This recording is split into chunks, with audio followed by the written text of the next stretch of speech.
Good evening, it's meteorologist Michael Fecka. Welcome back to the 9 p.m. all-weather, all-streaming show that we do here every night during the workdays and on weekends. We stream it out to all of our streaming platforms as well as to Facebook Live and on YouTube. So if you are watching us from either of those platforms, please feel free to leave us a question or a comment. Hopefully I'll be able to address anything as I go through the forecast, but if not, I'll go through at the very end and chat with you guys about anything you would like. So we'll get started here with a look at our headlines. So what are we watching for the next couple of days? Well, starting this evening, we'll have a cold front moving in overhead. It's already beginning to traverse across the tri-state. It is increasing our cloud cover a little bit, and we may be able to squeeze out a few sprinkles, but I'm not really expecting much. I think all of us are probably going to stay dry tonight. And then that front, most importantly, is going to bring us back down to reality. We've got typical November temperatures returning for us by tomorrow, and then continuing at least into Monday, and then it looks like we'll start to warm right back up again into the mid to upper 60s through much of next week, along with almost daily chances for rainfall through the work week. So I'll break down all of those details for you here in our 14 First Alert Weather Show. But let's get started here with a look at the month of November so far. So we've completed around 2 weeks now. If you remember, we started out the month slightly below average, but mostly right on track. We had a couple above average days there in the 70s and mid 60s, and then we really dropped like a rock last weekend. If you remember, we were topping out nearly 60 degrees on Saturday or Sunday, and then dropped down into the 30s by the time we got into Monday. And if you remember correctly, we were tracking out some snow showers Monday morning, and that caused a little bit of a ruckus.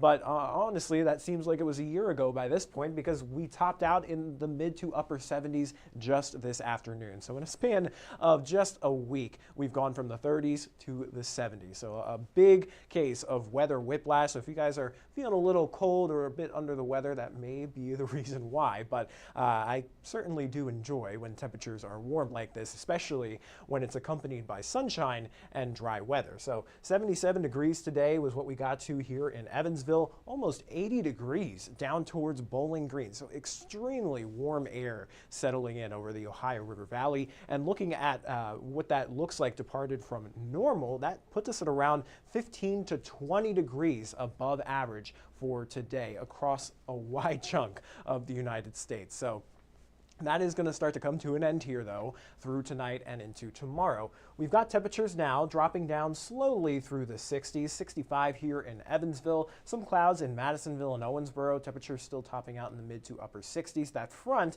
as I mentioned, also still beginning to cross over the tri-state, so it's passing overhead right now. It's bringing some shower activity primarily to the east of the tri-state, mainly east of Louisville, to be honest. But looking at a closer view here in the tri-state, maybe seeing a sprinkle there in Webster and McLean County, but I'm honestly thinking that's probably just getting, or at least the radar is probably just picking up on some lower level cloud cover. Really don't think we're going to see much in the way of rainfall as that front passes overhead, but can't completely rule out that sprinkle. But it does clear out of here quickly, and then high pressure builds in behind it. So that is going to allow for our skies to actually clear out overnight tonight, and temperatures will be dropping down into the upper 40s overnight tonight.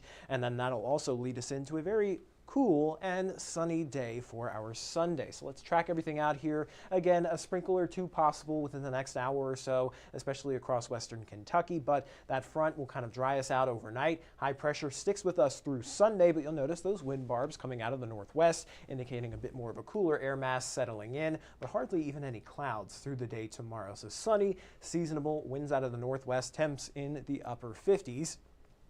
And we should stay dry through the second half of the weekend, and even into the Monday. I think during the day we'll stay quiet. It's when we get into Monday evening that we start to see things ramp back up. So we're looking at above average precipitation here for November 21st through the 25th. So the next 6 to 10 days are expected to be a little bit more active. And looking at our rain chances here, you can see we've got two general systems that I think are going to be moving in. We've got the first one moving in overnight Monday, primarily into Tuesday morning and into Tuesday afternoon, with the chance for scattered showers and a few thunderstorms. And then another system moves in Wednesday afternoon and continues through Friday, potentially multiple days where we're tracking out rainfall and maybe even some heavier pockets of rain possible with that second system as well. But let's take you through both systems here. Here we are Monday afternoon, still clear as day, high pressure anchored just off to our east, but that's going to slide off pretty quickly as this warm front lifts up from the south Monday night into early Tuesday morning. A few showers and maybe a few thunderstorms possible there.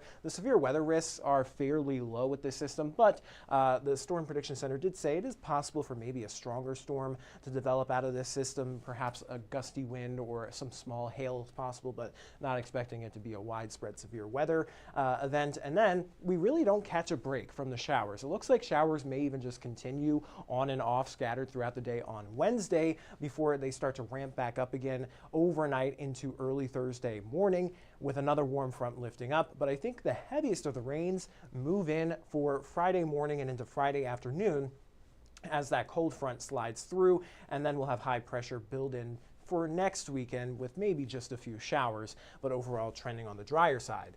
But looking at our hazards here, November 23rd through the 29th, so that does include that second system. It does look like Climate Prediction Center highlighting that potential for some heavy rainfall, especially through the deep south, the southern plains, and even here in the Ohio River Valley. It also looks like we may even get some gradient wind kicking up there as well. So you see that brown or tan shade behind the green indicating maybe some stronger winds possible as well. But in terms of that heavy rainfall aspect, models have been going back and forth on the amounts here, anywhere from barely an inch all the way up to 3 inches has been possible on model spreads for the last day or so. So until they really come to better consensus, I can't really give you a for sure answer on how much rain we're going to get, but it does look like we could at least see 2 inches of rainfall widespread across the tri-state and maybe even some pockets closer to 3 inches by the end of next week. So this is over the course of the next 7 days. So that includes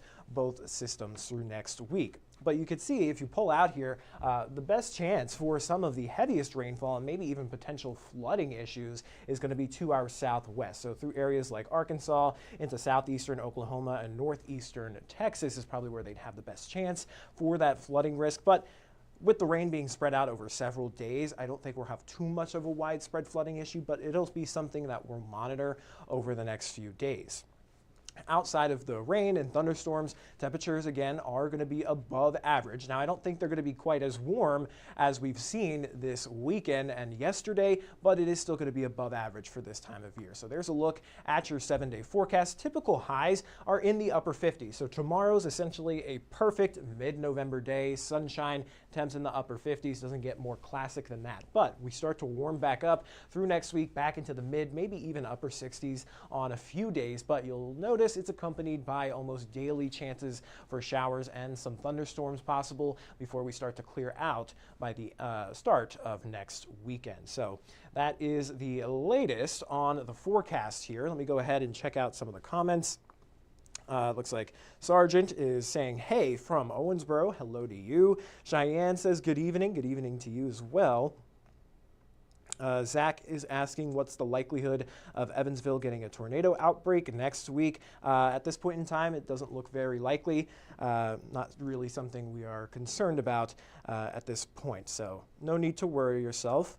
And then Leisha says, are we looking at flooding in western Kentucky? So we aren't outlooked for any flooding right now, but again, we do have that potential for at least some pockets of heavier rain as these storm systems move through next week. So I don't want to say widespread flooding is going to be an issue, but we could still see some of those isolated areas of flooding, especially areas that typically flood whenever it rains. If you know you live in a street where the storm drains are clogged, especially with any leaves, you want to make sure that you're clearing that out to prevent any flooding. But don't really see it being a widespread issue at this point in time.